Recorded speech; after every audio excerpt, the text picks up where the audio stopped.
कि डर लगई है देखे जंगल झारे ऊंच नीच रास्ता पहाड़ पहाड़े कि बाबा ई जंगल झाड़ ई ऊंच नीच पहाड़ पहाड़ी देख के बड़ डर लागे और कि तई पर पैर फसैये यो बाबा हमरा चललो नहीं जाइए। आइएगा कि छोटे छोटे रोरी करइए यो बाबा हमरा चललो न जाइए।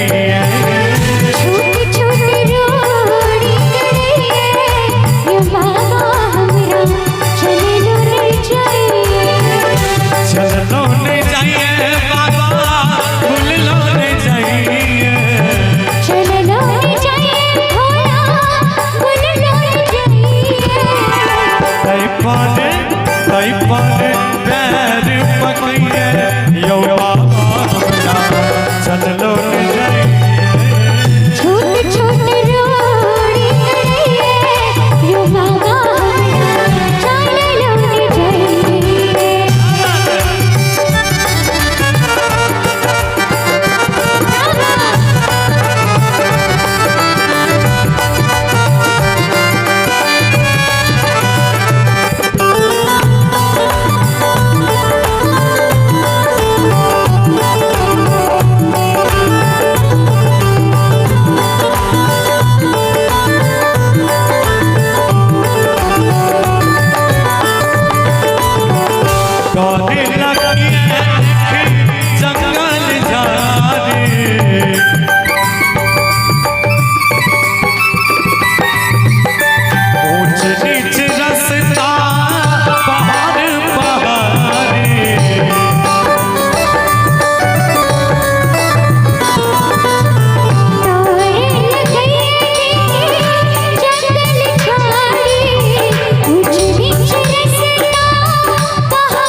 रही रही यो बाबा रही रही ठेस लगइए यो बाबा हमरा चललो न जाइए।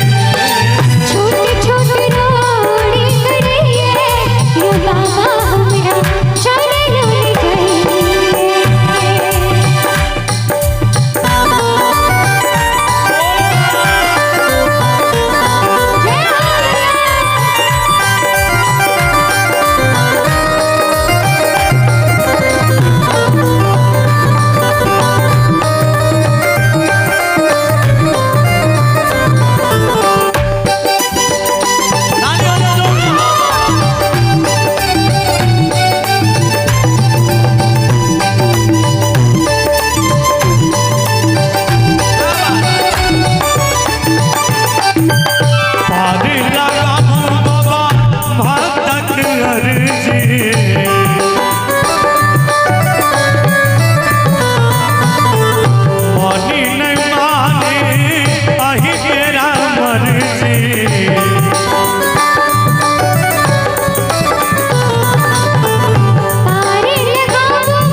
तरस ले करेज फटइए यो बाबा हमरा चललो न जाइए।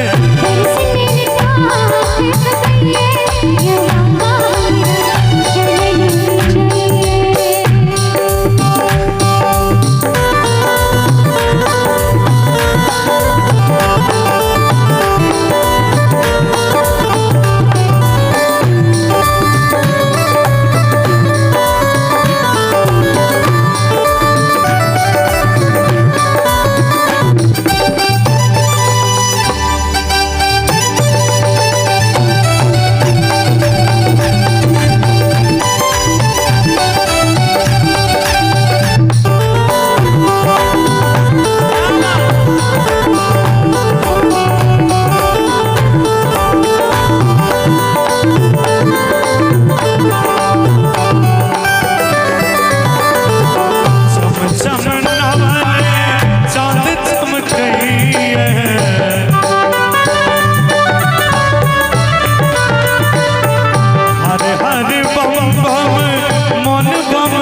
छोटे छोटे छोटे छोटे यो बाबा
भगवान की